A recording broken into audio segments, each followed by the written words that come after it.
تو یہ جو ہم نے کہا کہ حضرت حسین کی وجہ سے غمگین ہے، یہ بات تو خود وہابیوں کے امام اسماعیل دہلوی نے تذکیر الاخوان تقویۃ الایمان کے ساتھ جو کتاب چھپی اس میں لکھی ہے، جو مسند احمد کی حدیث ہے کہ خواب دیکھا تھا ابن عباس نے کہ رسول اللہ صلی اللہ علیہ وسلم نے خون کی شیشی اٹھائی ہوئی، اس میں تو اسماعیل دہلوی نے لکھا ہے یزید پلید کا لفظ لکھا، اس کی حرکت کی وجہ سے رسول اللہ اللہ کی جنتوں میں غمگین ہے۔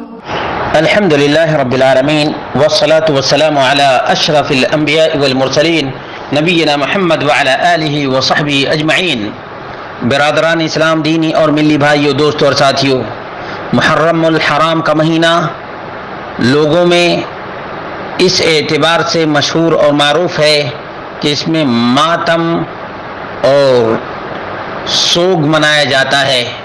حالانکہ اس ماتم اور اس سوگ کا اور اس شیون کا اسلام میں، پیغمبر اسلام کی تعلیمات میں نام و نشان تک نہیں ہے، کیونکہ نبی اکرم صلی اللہ علیہ وسلم سے ام عطیہ رضی اللہ تعالی عنہ بیان کرتی ہیں، عن نبی صلی اللہ علیہ وسلم قالت كنا ننهى ان نحد على میت فوق 3، ہم سب کو کسی بھی میت پر 3 دن سے زیادہ سوگ منانے سے منع کیا گیا تھا، سوائے ایک بیوہ عورت کے جو اپنے شوہر کی وفات پر 4 مہینے 10 دن کی عدت گزارتی ہے۔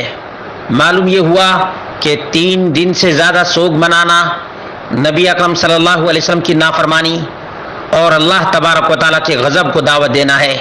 یہ صحیح بخاری کی 313 نمبر کی حدیث ہے۔ بخاری میں کم سے کم 5 جگہوں پہ یہ روایت موجود ہے، اسی طرح سے دیگر کتب احادیث کے اندر یہ روایت بکثرت موجود ہے۔ اس لیے کسی بھی مسلمان کے لیے جائز نہیں کہ وہ کسی کی بھی موت پر یا کسی کی بھی شہادت پر 3 دن سے زیادہ سوگ منائے۔ ماتم تو ویسے بھی جاہلیت کی علامت اور نشانی ہے، اور نوحہ کرنا یہ شعار الجاہلیہ ہے، اس لیے اس کا اسلام میں کوئی تصور نہیں، اسلام سے اس کا کوئی واسطہ اور تعلق نہیں ہے۔ لیکن سوچنے کی بات تو یہ ہے کہ آخر کس کس پر ماتم کیا جائے اور کس کس پر شیون کیا جائے اور کس کس کا سوگ منایا جائے اور کب کب سوگ منایا جائے۔ عزیز دوستوں اور ساتھیوں، اگر شہیدوں کے ماتم کی اجازت ہوتی تو سال بھر کے دنوں میں ہمارا کوئی بھی دن ماتم سے خالی نہ ہوتا۔ اللہ کے دین کی حفاظت اور نشر و اشاعت کے لیے جتنی قربانیاں مسلمانوں نے دی ہیں، اتنی قربانیاں کسی بھی قوم نے اپنے مذہب اور دھرم کی حفاظت کے لیے نہیں دی ہیں۔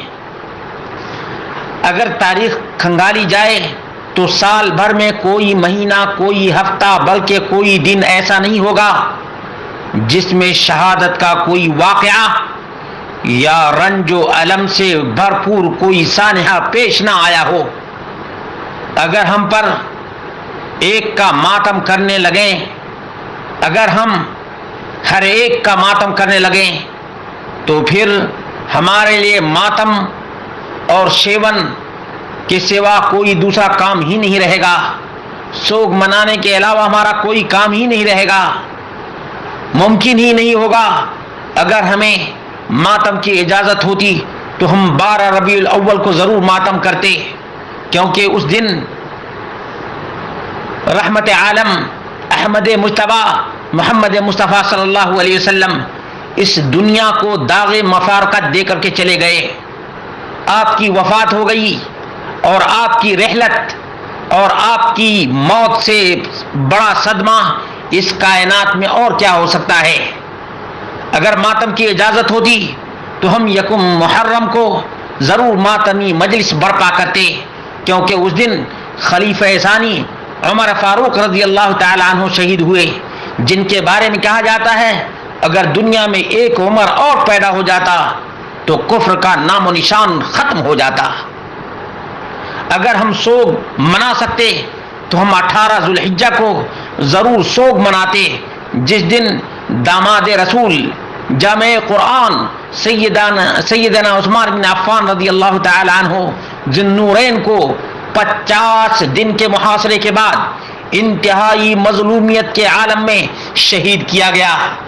اگر سینہ کوبی کی اجازت ہوتی تو ہم 21 رمضان کو حسین رضی اللہ تعالی عنہ اور حسن رضی اللہ تعالی عنہ کے والد سیدنا علی رضی اللہ تعالی عنہ کی شہادت پر ضرور سینہ کوبی کرتے، ماتم کرتے، شیون کرتے اور سوگ مناتے۔ اگر تعزیہ کی اجازت ہوتی تو ہم سیدنا حمزہ رضی اللہ تعالی عنہ کا تعزیہ ضرور نکالتے، جن کی دردناک شہادت پر چشم فلک نے بھی کبھی چھلک پڑی نہیں تھی، جن کی ناش مبارک کا یوں مسلح کیا گیا تھا کہ پہچان نہ جاتی تھی، ناک، کان، انگلیاں کاٹ دی گئیں، پیٹ چاک کیا گیا۔ وہ آپ صلی اللہ علیہ وسلم کے چچا بھی تھے، خالہ زاد بھائی بھی اور رضائی بھائی بھی تھے۔ یہ سب ہونے کے باوجود اللہ کے رسول صلی اللہ علیہ وسلم نے نہ ماتم کیا اور نہ شیون کیا اور نہ یہ سوگ کے ڈھکوسلے بازیاں کی۔ معلوم یہ ہوا کہ نوحہ کرنا، ماتم کرنا اسلام میں درست اور جائز نہیں۔ اگر ماتم اور شیون اور نوحہ ہی کرنا ہوتا تو سمیہ رضی اللہ تعالی عنہ اور ان کے شوہر یاسر رضی اللہ تعالی عنہ کی مظلومانہ شہادت پر نوحے اور مرثیے ضرور پڑھتے، جن کی مظلومیت کے تصور سے آج بھی جسم کانپ اٹھتا ہے۔ غزوہ موتہ میں سیدنا جعفر طیار رضی اللہ تعالی عنہ شہید ہوئے، جن کے چھوٹے چھوٹے بچے تھے۔ آپ کو ان کی شہادت کا بہت رنج تھا، آپ کو غم تھا، اس کے باوجود اللہ کے رسول صلی اللہ علیہ وسلم نے اس دن کو کبھی سوگ کے لیے مقرر نہ کیا۔ کیوں؟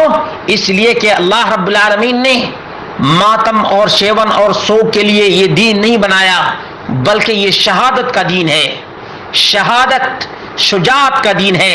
جو کوئی بھی اللہ تبارک و تعالیٰ کے راستے میں اپنی جان دیتا ہے، اللہ رب العالمین کے ہاں اس کی قدر ہوتی ہے، اور اللہ رب العالمین شہید کا مقام ہی اتنا اونچا اور اتنا بلند رکھا ہے کہ ان کے اوپر رونا گویا شہادت کو ماتم میں تبدیل کرنا ہے۔ اس لیے لوگ شہادت کی تمنا کیا کرتے تھے۔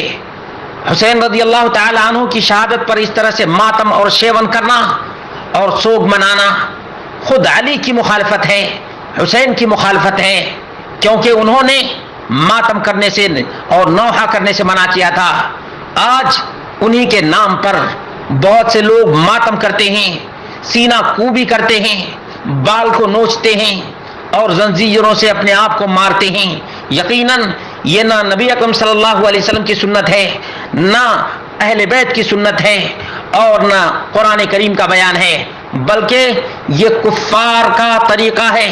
مسلمانوں کا طریقہ کبھی بھی نہیں ہو سکتا یہ ماتم کرنا، یہ شیون کرنا، یہ سوگ منانا اور ہر سال اس کی تجدید کرنا۔ بھلا بتاؤ کہ آخر یہ کون سی موت ہے جس پر ہر سال سوگ منایا جاتا ہے؟ کیا حسین رضی اللہ تعالی عنہ نے ایسا کرنے کا حکم دیا؟ کیا ان کی اولاد نے ایسا کیا؟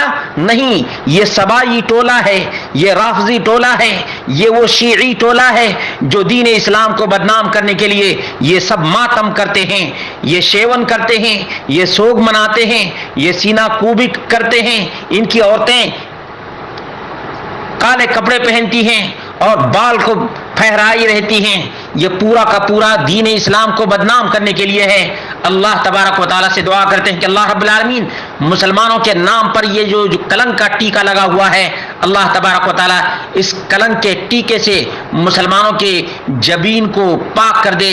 اقول قولی ھذا واستغفر اللہ لی ولکم ولسائر المسلمین۔ ہاں تو دوستو یہ ویڈیو آپ کو کیسا لگا؟ یہ ویڈیو اگر اچھا لگا تو چینل کو سبسکرائب کر لے، ویڈیو کو لائک کرے، ایک دوسرے کو شیئر ضرور کرے۔ السلام علیکم۔